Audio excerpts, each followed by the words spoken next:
So let us prioritize micro-level scaling for entrepreneurs, because that is the only way we can mop up idle capacity and change it into productive forces. We are seeing a lot of young people really getting into the agribusiness value chain with a lot of innovations. So they are looking at how can they include AI and tech into that.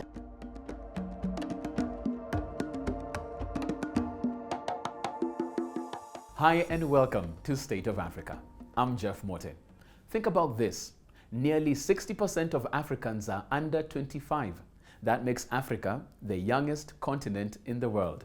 And here's the kicker. When you combine that youthful energy with leadership of women, you uncover Africa's greatest untapped superpower. So today we are asking, how can this potential be unlocked? Joining me are two inspiring ladies who embody the answer. Laila Kassam from the Grassroots Business Fund, an investor dedicated to inclusive growth, and Chebet Mutai, founder of Wazawazi, a Kenyan luxury leather goods brand redefining African entrepreneurship. Together, we'll explore the bold policy shifts, investment approaches, and leadership pipelines needed to position women and youth as co-architects of Africa's prosperity. When you look at the numbers, you look at the data, some people would ask, why aren't we paying more attention to this particular group that's not a minority? When you talk about women and youth in Africa, it's more than 65% of the Africa's population. What's your experience as being a young African woman trying to get her business off the ground and, more importantly, now scale it across the country and the region and Africa as a whole? What I found was that by the time we started Wazawazi, there was like a ready audience for what we do. It turned out there was a lot of women, especially women in Africa, that and in particular of African descent, that were just dying to see themselves in the workplace in their full expression, e.g. with your natural hair, that you just show up to work as your hair is, or that my outfits are not, that my cultural outfits or culturally inspired outfits or Afrocentric outfits are not relegated to like weddings and ceremonies on the weekends only, that I could actually wear that to work and even wear it to an interview, because for the first time my qualifications would be based on the content of my mind and my abilities rather than my immediate physical appearance, that was then expected to be a very European Western look as official. So when I started Wazawazi, it turned out that all these like very successful women, because that's our typical client, is a well-traveled, well-educated, well-to-do African woman. She was dying to see beads on her handbags, beautiful functional leather bags that I could just walk into the workplace, or jewelry, or now come to the home that I could design my house with Afrocentric elements and it be okay. So when we started in 2012, we just were like at a point of inflection where people were just dying to get those outward expressions of themselves to be normalized in their everyday work. Chebet started by saying it's the first time she's actually thought of herself as the majority of the continent, because in most conversations, most settings, they find themselves relegated to minority, sideline events, side of the room type of thing. When you're seated on the other side of the table, how do you look at this particular demographic as, Grassroots Business Fund? We are seeing a shift with where investors actually want to invest in women-led businesses and youth-led businesses. Prior to that, I think there have been a lot of barriers, social barriers, structural barriers that are causing that cause the finance world to not be able to really interact or support women and the youth. They're considered as high risk. And these are basically unconscious biases that have been existent. So I can give you a very good example. Let's say, Chebet today was expected. Let's just give that example. As a financial institution, you'd be like, oh my God, will she be able to pay? What will happen when she goes to maternity? See, there are all these factors that come rolling in, and they're considered as a high risk the lack of the ability to repay a loan or any financial, support that they're given. So that, I think, has been the biggest barrier. But I'm happy to say that, as GBF, we have been very intentional of supporting women over the past 20 years of our work. We're very deliberate on how we provide that support to be able to create inclusive models that support women like Jebet. Okay, and I want us to unpack that a bit further in terms of understanding our respective institutions represented here. When you talk about Wazawazi, a short, liner on what Wazawazi is. I mean, it started in 2012. So clearly you have gone through different cycles of this entrepreneurship and business. Unpack, what is Wazawazi? Wazawazi is an Afrocentric lifestyle company. We manufacture leather goods, recycle brass into jewelry, and make beautiful home goods from leather and textiles. So our brand is very Afrocentric because that is an expression of me, and I'm the designer and creative director. So I just design around how I would like to design my own life. Mm-hmm. So we make beautiful things. Right. Fantastic. Laila, I'll come to you, the Grassroots Business Fund. She could have been there. She could have been. Had she seen it, I know it would have been fun. Uh-huh. So for us at Grassroots Business Fund, we're an impact first fund. So for us, impact's very big. And how we basically deploy or how we work is we offer a blended finance approach to MSMEs. And these SMEs are basically organizations that have high impact. And that's why I'm saying we're an impact first. So we really do look at, as an enterprise, how are you supporting people at the bottom of the pyramid? How are you working in improving livelihoods as an organization, as a company? So at the core of GBF is we look at social impact. And that's why by default, if you read a lot about us, a lot of our companies are in the agribusiness value chain. A lot of them are in the artisanal and handicrafts, because we sort of look at the enterprise as a vehicle to reach down to people who actually need that support. Right, right. And if there's one thing we've realized when it comes to issues of entrepreneurship, and specifically for youth and women, it's access to capital. And that has been an issue, and not only access to capital, but access to affordable capital. And that's why I want us to look at that as well. She probably had a bit of insight on how to navigate that particular space in 2012 with her background. But now where you are, in the space of disbursing this particular capital to entrepreneurs, what models are working? Because you've spoken about the perceived risk, whether real or not, on it. But what models are working in terms of, giving this particular finance to young entrepreneurs, young women entrepreneurs as well? So looking at the youth and the women, I think for a lack of better categorization, I would define them as a missed opportunity.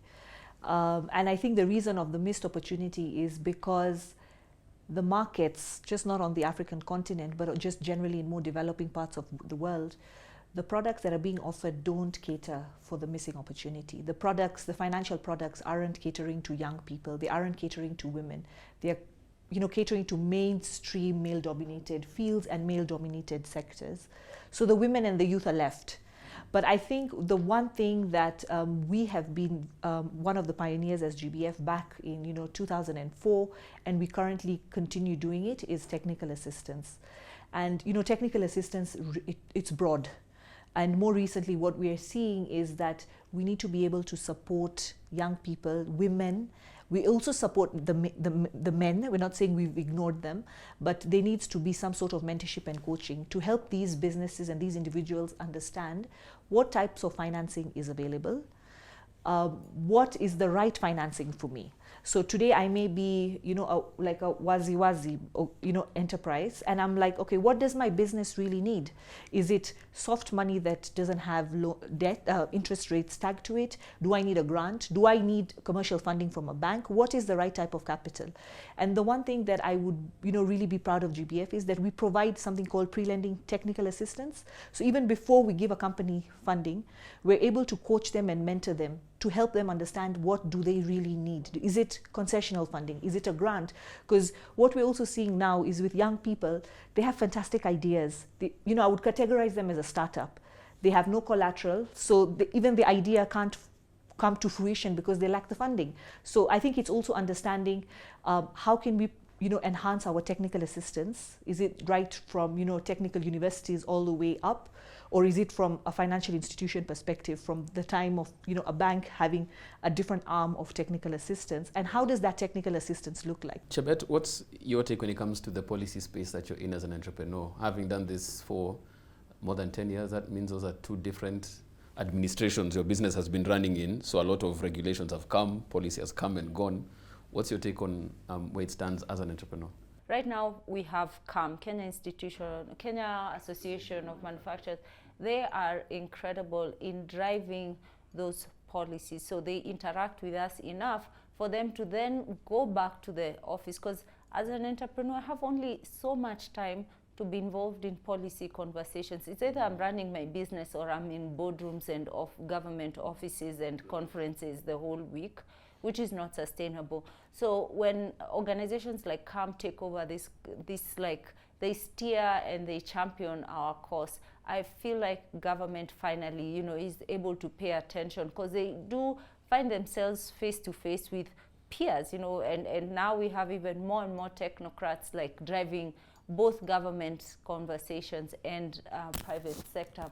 So there's been a lot of policy changes, positive. I do think that there's a lot more that can be done. For example, when they said 30% of all procurement should be to women, that was great, policy implementation.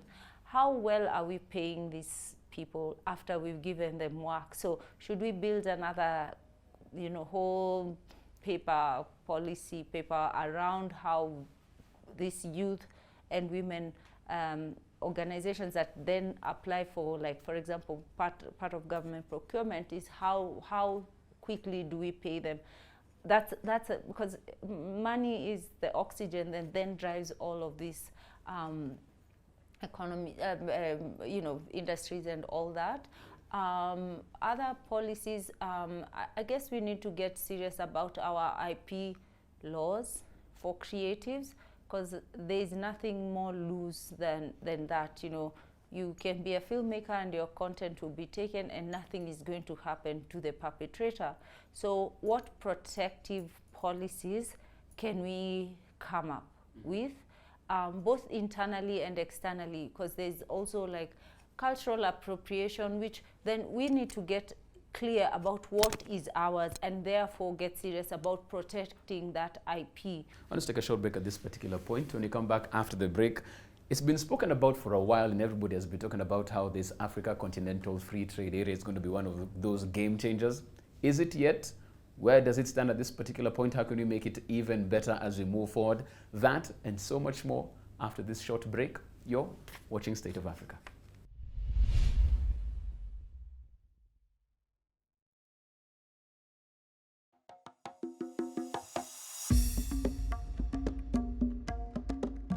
Welcome back to State of Africa.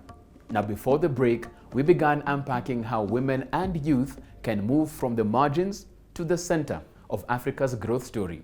With Laila Kassam, we'll take a closer look at how inclusive financing models can give women and young entrepreneurs the capital they need to thrive. And with Chebet Mutai, we'll hear how creativity and cultural industries like our Wazawazi brand can become powerful springboards for youth-led transformation. Before the break, we said we'd pick it up from that elusive AFCFTA, the Africa Continental Free Trade Area. Chebet, I want to come to you because as someone who is dealing with African crafts, this should be a godsend and a game changer so that you can finally take your products and take them all the way to Dakar, to the Gambia, to wherever you want it to go. How is it working on the ground? Because in boardrooms, there's a lot of talk on this AFCFTA being a game changer. How is it for the entrepreneurs who want it to work?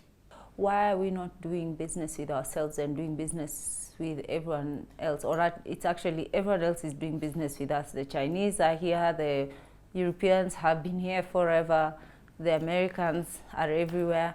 But it's harder for me to do business with a South African than it is for me to do business with an Italian or even an American. Why? Contrast that with, let's say, the US. One huge market, one currency, zero logistical hitches across state lines. You can ship overnight anywhere. in the US, we have the exact same facilities. The DHL, for example, the planes are there. Okay, our last mile still has problems because we don't have like standardized addressing systems. For example, where you live, I guess it's hard.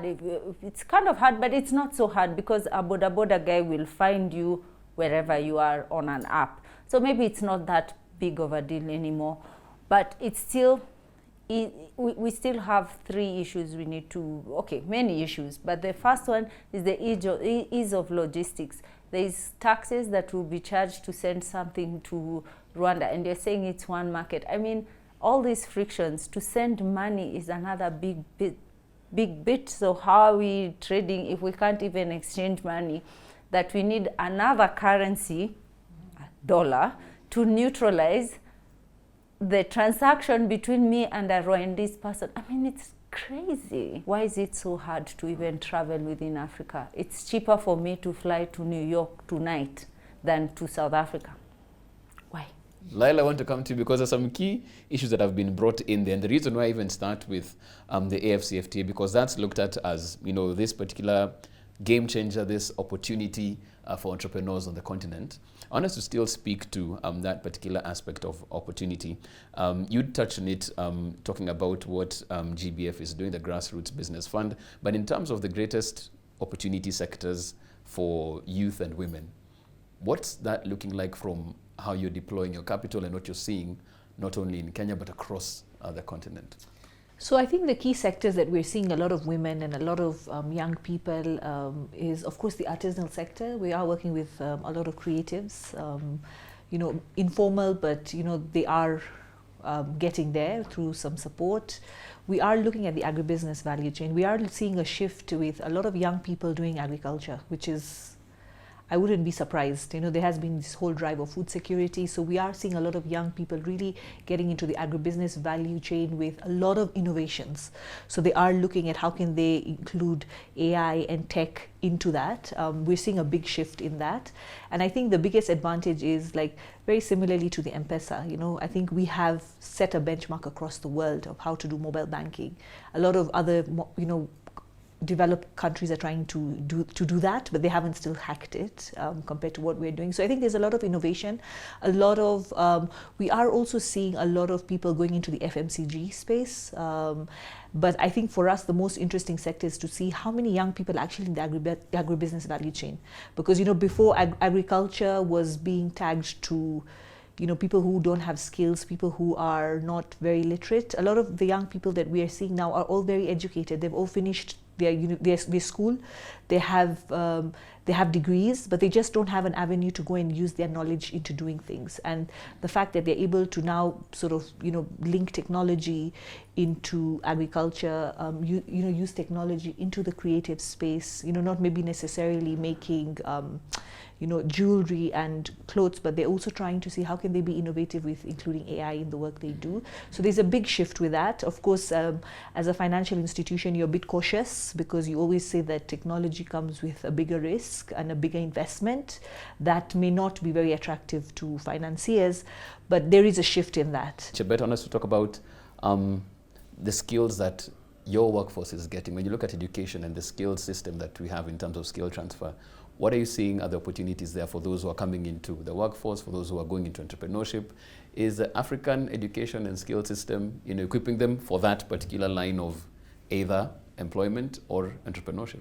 It's also okay to be an entrepreneur, because when I grew up, the entrepreneurs I saw did not choose to be entrepreneurs. They were kind of like, maybe they didn't get educated and they were smart enough to start a car hardware that became a big business, or a hotelier who started with a small business that now became a huge business, or inherited something. So there was no glory in you being an entrepreneur. It was always for some sort of outlier or a politician, right? So for a while there was confusion for how do I then become an entrepreneur? Today, I'm happy that my children, for example, know that being an entrepreneur is a valid pathway and that they should actually try to be entrepreneurs than anything, because they a lot of people, I think, understand that, one, there are no jobs. When we say there are no jobs, I think in general we mean there are no formal jobs. For example, in my factory, when I started, there was a group of people who knew how to stitch, but they never went to school. So we need to recognize prior learning and certify it that, for example, let's say a beader, Maasai beader. This person, in theory, has a skill that is exportable because, one, it's beautiful, but two, there's the heritage export value of like a beaded belt. But if ever there is a tender by Kenya Airways, this Maasai woman is not going to get the job. Because first of all, someone is going to give a long list of things that she definitely doesn't have. So if we then also start to recognize prior learning that is artisanal, then I think we have a better chance of like bringing more people into the formal supply chain. And I think that's where, when we talk about education, I think we sometimes leave a lot of people because we don't recognize prior learning, and that has been a big, I think, gap. For you, Laila, as we bring this to a close, if you had one, bold ask, whether it's of policy, private sector, investors, that will catalyze this particular change you're talking about for the picture we're seeing 2030, because that's what our runway is until 2030, at least for now. What would that be? For me, I think it would be, women and young people leading their economies. And, when I talk of leading their economies, access to finance should be equal. They should have an equal opportunity. So, when you go and look at banks and, private institutions like GBF, we should be able to see that majority of our portfolio have young people and women. I think that is the biggest thing. And, to make sure that that happens, we need to work collaboratively with government. We need to work collaborative with other financial institutions like banks and microfinances. And I think it's literally having inclusive models, which basically means that we're able to reach not just the people in Nairobi or the people in Mombasa or the people in Kisumu, but we have the reach to reach someone in Turkana, to reach someone in West Pokot. And I'm talking of women and kids and young people. We need to have that reach. And I feel like if we're able to even reach 50% of that, where we can go to, let's say, West Pokot, and we can see that, really there are women microfinance institutions there, and the majority of them are women who actually have maybe a small loan, even if it's a 5,000 loan, and they are successfully repaying it. I think that would be successful. And I think it goes down to inclusive models. We need to have inclusive and deliberate models that make women and young people at the center of it. And then for me, Vision 2030 would be actually seeing them leading as the leaders of these different economies across the continent. And I just want us to come to this particular close of this conversation and look at it from where we are right now, 5 years from now. Vision 2030, I hear it's called. What would be the typical picture of success for you, Chebet, as an entrepreneur, if we get these particular aspects right? Because there's a lot many moving pieces. There's the finance, there's the policy, there's the scaling that we need to put as well. You've said even at a continental level. If we get it right, what does success look like for you as a young entrepreneur on the continent? For me, success will look like the following. One, that the ability of an entrepreneur who's committed to a cause, whatever that cause is, to scale, needs to be prioritized. Because in theory, there are no more jobs. Remember, when we say there are no more jobs, we're talking about the big boys. They don't have jobs and government. But Chebet has the potential to take up 100, 1,000 more people if we can scale these small ideas, because traction in the world, in business, in life, everything now has come to a micro level. So let us prioritize micro level scaling for entrepreneurs, because that is the only way we can mop up idle capacity and change it into productive forces. As we wrap up Today's conversation reminded us that Africa's demographic dividend will only be realized when women and youth are seen not as beneficiaries, but as leaders, innovators, and cultural drivers. A big thank you to our panelists, Laila Kassam of Grassroots Business Fund and Chebet Mutai of Wazawazi for sharing such valuable insights. And thank you for watching State of Africa. Be sure to join us next time as we continue to spotlight the ideas and leaders shaping the continent's future. I'm Jeff Morton. Until then, stay engaged and stay inspired.